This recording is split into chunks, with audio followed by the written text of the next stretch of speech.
coming up to me at an event to tell me that he was the proud owner of a pink suit.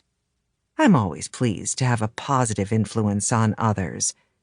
Now, I was the one in need of a little uplift, since not only were we shopping for menswear, but we were doing it in a rigid, lifeless store.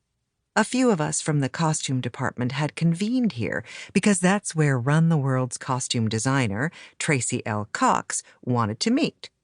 Tracy, who had been an assistant costume designer on the final season of Sex and the City before becoming Sarah Jessica Parker's longtime personal stylist, is really good with men. No matter the actor, budget, or story, the look is always about the combo.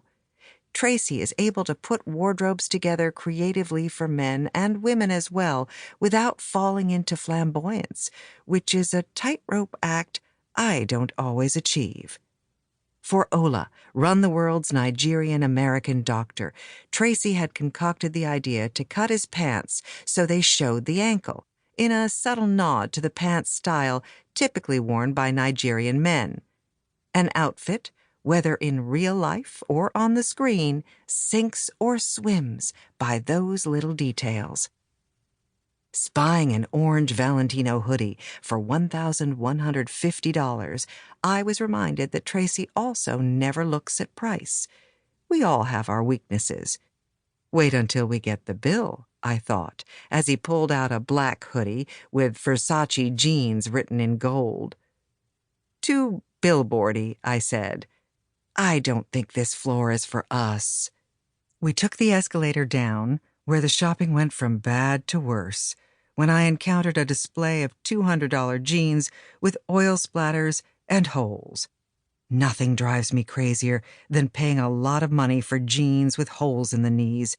This stuff was pricey, generic, and not sexy. My least favorite combination. I would have rather gone downtown to trash and vaudeville, the shop-dressing rock and roll stars and people who just wanted to look like them since the 70s, and where I used to buy jeans wholesale for my boutique. Or I would have headed uptown to Harlem to the luxury streetwear guru Dapper Dan.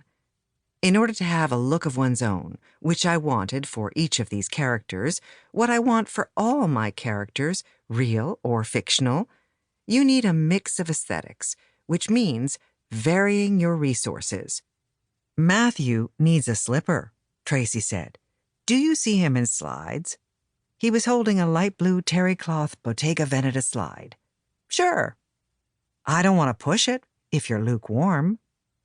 Welcome to the glamorous world of costume design. We kept walking, pulling, and plucking as we went. A cashmere cardigan as light as air, but that we wished was a hoodie, a terrific varsity bomber jacket that was right for absolutely no one on the show, a beautiful three-quarter suede jacket with a detachable fabric insert, only because I'm a sucker for pieces that function in multiple ways, and a stack of nondescript jeans that we would use like kindling for a fire. Most of this would surely be returned. Feeling a little thrown off and, frankly, bored, I turned to my first love, women's clothes. Women's wear was not on the agenda, but I'm famously impossible to corral. I was fingering a slinky slip from Les Gens when a middle-aged man who had been sprucing up the section said, "Do you mind if I take an Instagram?" I shrugged my shoulders. Sure, to which he pulled out his phone. He took a video of us with his arm around my shoulder. He exclaimed, "This is the one-of-a-kind fashionista, Patricia Field." "Thank you," he said. "I love you so much. I want to be just like you when I grow up. I wish you threw big parties like you used to." I did have some pretty great parties. It was true. For 50 years, I ran an eponymous shop downtown that was a clubhouse for trans people, club kids, emerging fashion designers, and other tastemakers. I was a fixture of New York's disco and club scene during its heyday, not to mention dipping a platform-wearing toe in ball culture.